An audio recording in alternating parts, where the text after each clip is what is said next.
नमस्कार दोस्तों आजकल क्या है कि अगर हम बात करें कोल्ड वार एरा का या फिर पोलर वर्ल्ड का, तो राइट नाउ अगर हम बात करें भारत के पर्सपेक्टिव से, तो अलग अलग कंट्रीज से जो हमारा रिलेशन होता है, चाहे वो आप कह सकते हैं कि जापान के साथ रिलेशन है, या कह सकते हैं फ्रांस के साथ रिलेशन है, या फिर आपका यूनाइटेड स्टेट्स ऑफ अमेरिका, या हमारी जो पड़ोसी जो कह सकते हैं जो देश है, जैसे भूटान हो गया, नेपाल हो गया, बांग्लादेश हो गया।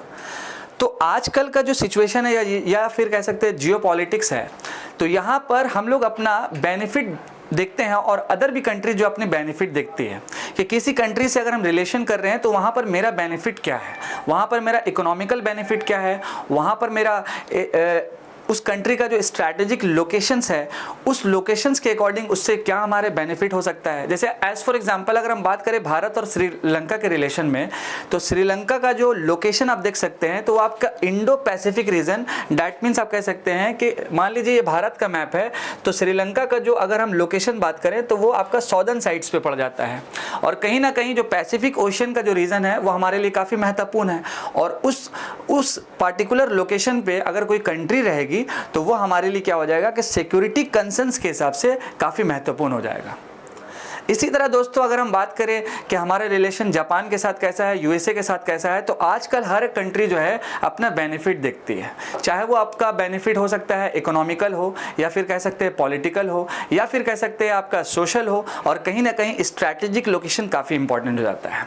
और इसी बीच में क्या होता है दोस्तों कि अलग अलग जो है ग्लोबल ग्रुप जो है बाहर मतलब कि निकलता है,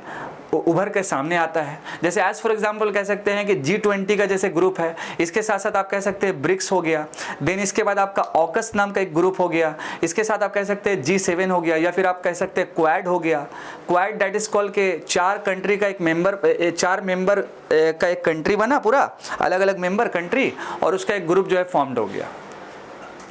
अब इसी तरह दोस्तों एक और ग्रुप बनने वाला है नया, आशा तो यही है क्योंकि ये आजकल ट्रेंडिंग में राइट नाउ चल रहा है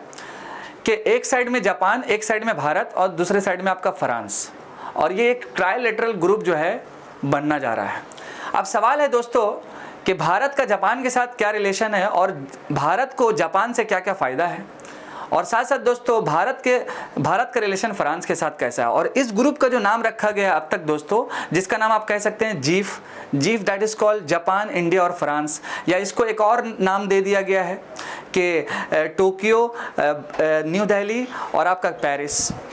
तो मेनली क्या है दोस्तों, आजकल जितना भी ग्रुपिंग फॉर्म्ड हो रहा है या नया नया जो भी ग्रुपिंग्स बन रहा है, इसका मेन रीज़न होता है कि उस पर हमारा इंटरेस्ट क्या है और हमारा बेनिफिट्स क्या है। आपको एक आर्टिकल दिखाता हूं दोस्तों, और सबसे पहले इस इमेजेस को दिखाता हूं। आप देख सकते हैं ग्लोबल साउथ यहाँ पर आपका लिखा हुआ है, और इस ग्लोबल साउथ का मतलब क्या हो गया दोस्तों कि इस ग्लोबल साउथ का जो मेन वॉइस बना हुआ है दोस्तों, वो कौन है, तो हमारा प्यारा सा भारत है। आप देख सकते हैं इस पार्टिकुलर वर्ल्ड मैप में ये हमारा प्यारा सा भारत,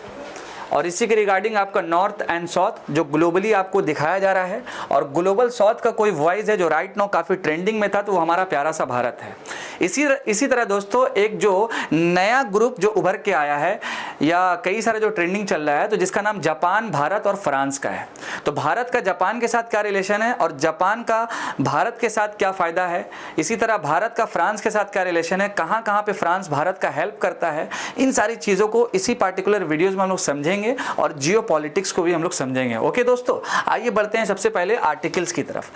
आप देख सकते हैं स्क्रीन पे, अगर हम बात करें आर्टिकल्स का, तो फर्स्ट ऑफ ऑल आप देख लीजिए कि making a strong and valid case for Japan, India और France grouping. Making a strong and valid case for Japan, India and France grouping. अगर हम बात करें जापान के भारत के साथ, तो आपको याद होगा कि हमारे भारत में बुलेट ट्रेन का जो प्रोजेक्ट फर्स्ट स्टार्ट हुआ, तो वो जापान का जो शिनकानसेन जो ट्रेन का जो प्रोजेक्ट था, वो कंप्लीट वहाँ से ही कॉपी पेस्ट लिया गया, और कहीं ना कहीं दोस्तों जापान का कई सारा इन्वेस्टमेंट भी हमारे भारत के देश में है। तो कई सारा एंगल है जापान और भारत के रिलेशन में, या कह सकते हैं भारत के और फ्रांस के रिलेशन में। एक तो पहले आपको साझा करूंगा इस आर्टिकल्स को, और इसके साथ साथ कई सारा डायमेंशन बता करके आपके सामने से मैं रुखसत कर जाऊंगा। बस आपको खतरनाक लेवल पे पढ़ना है, और ये आपके यूपीएससी के लिए GS3 का सेक्शन, GS2 का इंटरनेशनल रिलेशन और GS3 का आपका इकोनॉमी के पर्सपेक्टिव में आएगा। और कहीं ना कहीं दोस्तों ये जो टॉपिक है आपके लिए और खासकर मेंस के लिए काफ़ी इंपॉर्टेंट है दोस्तों। फर्स्ट ऑफ ऑल आर्टिकल्स की तरफ हम लोग बढ़ते हैं। अगर हम बात करें आर्टिकल्स का, तो सबसे पहले इस स्टोरी का एक हाईलाइट्स हम लोग देख लेते हैं। The reason for making a case for a more formalised partnership between two of the major and influential G7 members with a growing economy from global south, मैंने पहले ही बताया global south के regarding आपको, is the inherent bilateral strengths and potential for cooperation between Paris, Tokyo and New Delhi. That means Bharat, Japan और France. ये angle जब बन जाएगा दोस्तों तो क्या क्या होगा, और फिलहाल तो अभी हम समझते हैं कि भारत और जापान से क्या क्या इंपॉर्टेंट फ़ायदा है, क्या क्या इंपॉर्टेंट चीज़ें हैं। जैसे मैंने आपको ये भी बता दिया कि कई सारा और भी इंपॉर्टेंट सा ग्रुप है, उस ग्रुप्स में कई सारा इंपॉर्टेंट नाम है, जैसे आप देख सकते हैं यहाँ पे ऑकस, इसके साथ आपका BRICS, I2U2 date is call क्या हो जाएगा कि आपका I से जो हो जाएगा आपका इंडिया और इटली, और U से आपका हो जाएगा USA और यूनाइटेड अरब एमिरेट्स। ठीक है, ये रिमेंबर आपको रखना है दोस्तों। ठीक है, I2U2 के रिगार्डिंग अभी ये भी फॉर्म्ड हुआ था, बहुत साल पहले ही फॉर्म्ड हुआ था ओवरऑल। इसके साथ साथ आप देख सकते हैं संघाई कोऑपरेशन ऑर्गेनाइजेशन, और कहीं ना कहीं G20 के बारे में तो आपको मालूम ही है कि इसमें कई सारा कंट्रीज़ भी है और साथ साथ यूरोपियन यूनियन भी है आपकी इसमें मेंबर। और कहीं ना कहीं दोस्तों G20 या फिर कह सकते हैं आपका और भी अलग जो ग्रुपिंग है जिसका राइट नाउ भारत जो है वो उसको होस्ट कर रहा है। ठीक है, तो आइए आगे बढ़ते हैं नेक्स्ट इसी आर्टिकल में। इसके रिगार्डिंग देखिए, this piece attempts to make a case for one more Japan, India और फ्रांस, यानी इसको ऐसा कह सकते हैं जीफ,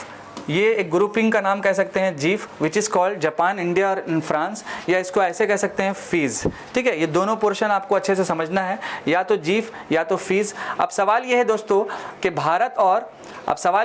कि भारत और जापान के बीच में क्या वो इंपॉर्टेंट पोर्शन है, क्या वो इंपॉर्टेंट केमिस्ट्री है, इनको थोड़ा सा हम लोग समझ लेते हैं दोस्तों, जो हमारे एग्जामिनेशन पर्सपेक्टिव से काफ़ी इंपॉर्टेंट है। और मेरा एक स्टैटिक पोर्शन भी जो रहेगा जिसमें मैं भारत और जापान के बीच में कुछ इंपॉर्टेंट सा जो रिलेशन है, स्टैटिक बोल सकते हैं, करंट बोल सकते हैं, डायमेंशन के साथ, उसको भी मैं डिस्कस करूंगा। तो फर्स्ट ऑफ ऑल अगर हम बात करें भारत और जापान के बीच में, the importance of both partnership is crystal clear Indo Japan partnership, which is very very important दोस्तों, जो आज से नहीं सदियों से चल रहा है, या कह सकते हैं कि एव एंड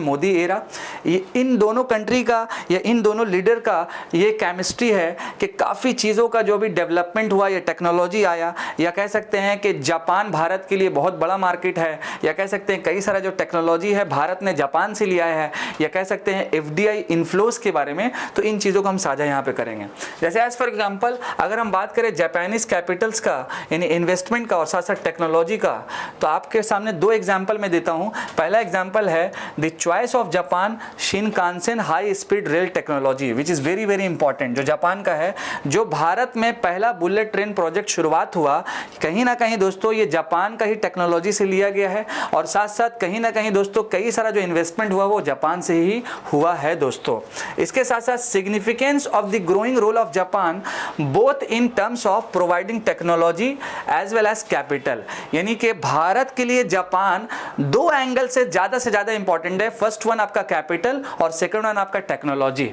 इसके साथ India's strategic decisions making, which is very very important दोस्तों। इसके बाद अगर हम बात करें दोस्तों कि जापान का FDI इनफ्लो कितना है हमारे भारत में, तो उस एंगल को भी थोड़ा सा हम लोग समझ लेते हैं दोस्तों। ठीक है, फर्स्ट ऑफ ऑल अगर आप देख सकते हैं कि Japan still remains a major source for FDI inflow in India, with annual FDI inflow more than $1.3 billion for almost a decade now। और साथ साथ अगर हम बात करें अराउंड $4.2 बिलियन, ये फैक्ट्स आपको रिमेंबर रखना है। तो कहीं ना कहीं दोस्तों क्या है कि भारत और जापान के बीच में दो इंपॉर्टेंट पोर्शन रिमेंबर रखना है, एक तो आपका टेक्नोलॉजी, दूसरा आपका कैपिटल, और मैंने आपको ये फैक्ट साझा किया। अब अगर हम बात करें भारत और फ्रांस के बीच का क्या वो इंपॉर्टेंट केमिस्ट्रीज है, तो कहीं ना कहीं दोस्तों आपको याद होगा United nation security council. United nation security council में अगर सबसे ज़्यादा कोई बैकिंग करता है भारत को, तो वो है आपका फ्रांस, या यहाँ पर कह सकते हैं पेरिस। फॉर इंडिया, यहाँ पर आप देख सकते हैं कि for India Paris is currently her strongest and most reliable support base in the United Nations Security Councils, replacing New Delhi traditional reliance on Moscow, यानी कि इससे पहले भारत जो मॉस्को पे डिपेंडेंट था, अब क्या हुआ गया है कि फ्रांस के सामने आ जाने से, पेरिस कह सकते हैं या फ्रांस कह सकते हैं, सामने आने से हमारा डिपेंडेंस मॉस्को से जो है खत्म हो चुका है दोस्तों। इसके बाद आपका दोस्तों new Delhi strategic importance has grown both in London and Washington. Bharat का जो रिलेशन है, या तो कह सकते हैं London which is called UK, और इसके साथ वॉशिंगटन या कह सकते हैं यूएसए, इसके साथ भी काफी ग्रो कर रहा है। कई सारा अलग अलग इनिशिएटिव हम लोग ले रहे हैं ताकि काउंटर किया जा सके, स्पेशली चाइना को कह सकते हैं आप लोग दोस्तों। तो कहीं ना कहीं दोस्तों हमारे लिए पेरिस या फ्रांस काफी इंपॉर्टेंट है। एक तो इंपॉर्टेंस उसका है कह सकते हैं कि डिफेंस में, दूसरा कह सकते हैं कि इस तरह की बड़ी बड़ी ऑर्गेनाइजेशन है वहां पर बैकिंग्स करने में, और इसके साथ साथ दोस्तों एक और एंगल हम समझते हैं स्ट्रैटेजिक पर्सपेक्टिव से भी जो है काफ़ी इंपॉर्टेंट है आपका फ्रांस का location, which is very very important. ठीक है ना। तो मैंने आपको दो चीज़ यहाँ पर समझाया, एक लास्ट चीज़ और आपको यहाँ पे बता देता हूँ, देन फाइनली यहाँ पर कंप्लीटेड ये हो जाएगा ओवरऑल। ठीक है। So overall the current Indo-Pacific discourse is indeed awkward given France's vast presence in the region through its overseas territory. It is worthwhile to note that more than 90% of the France exclusive economic zone lies in the Indo-Pacific and nothing in the Atlantic. ये काफी important facts है दोस्तों कि more than 90% of the France's exclusive economic zone, this one point which is very very important, this one point lies in the Indo-Pacific region, not in the Atlantic, which is very very important point। और कहीं ना कहीं दोस्तों France से अगर हम बात करेंगे तो डिफेंस में, इसके साथ साथ कई सारी बड़ी ऑर्गेनाइजेशन है वहां पर बैकिंग में, और भी कई सारा डायमेंशन है। मेरा इस वीडियो का जो मेन पर्पज है वो इस पार्टिकुलर नए ग्रुप्स के बारे में है जिसका नाम जीफ या कह सकते हैं फिज, फ्रांस, इंडिया और जापान के नाम से। इसी के साथ दोस्तों भारत का जापान के साथ, भारत का फ्रांस के साथ, और राइट नो जितनी भी तरह की ग्लोबल ग्रुपिंग्स बनती है उसका main objective and main purpose क्या होता है वो काफी महत्वपूर्ण है दोस्तों। तो इन्हीं सारी बातों से मैं ये कंक्लूड करना चाहता हूं कि जब भी कोई भी देश से हमारा ग्रुपिंग होगा तो सबसे पहले जो हमारी भारत सरकार सोचती है कि एक बैलेंस पर्सपेक्टिव रखना है, और साथ साथ कहीं ना कहीं दोस्तों कि एक ग्रुपिंग बनाने से वहां का इकोनॉमी जनरेट हो, साथ साथ रेवेन्यू जनरेट हो, इसके साथ साथ कई सारा जो डायमेंशन है तो वो डायमेंशन में काम करें। और सबसे इंपॉर्टेंट क्या है दोस्तों डायमेंशंस के रिगार्डिंग कि अगर किसी भी कंट्री का लोकेशन अगर मान लीजिए कि कुछ सिक्योरिटी कंसर्न पे हो तो वो कंट्री हमारे लिए सिक्योरिटी पर्पस के लिए काफ़ी इंपॉर्टेंट हो जाता है। किसी कंट्री पे अगर टेक्नोलॉजी अच्छा है तो वो कंट्री हमारे लिए टेक्नोलॉजिकल पर्सपेक्टिव से काफ़ी अच्छा हो जाता है। तो ये सारा एंगल आपको समझना है दोस्तों। कहीं ना कहीं मैंने आपके साथ ये चीज़ साझा किया। आई होप कि आपको ये लेक्चर अच्छा लगा होगा, पसंद आया होगा। मैं आपका दोस्त और आपका host Adnan sir, thank you so much. जय हिंद दोस्तों, हमारे साथ बने रहें।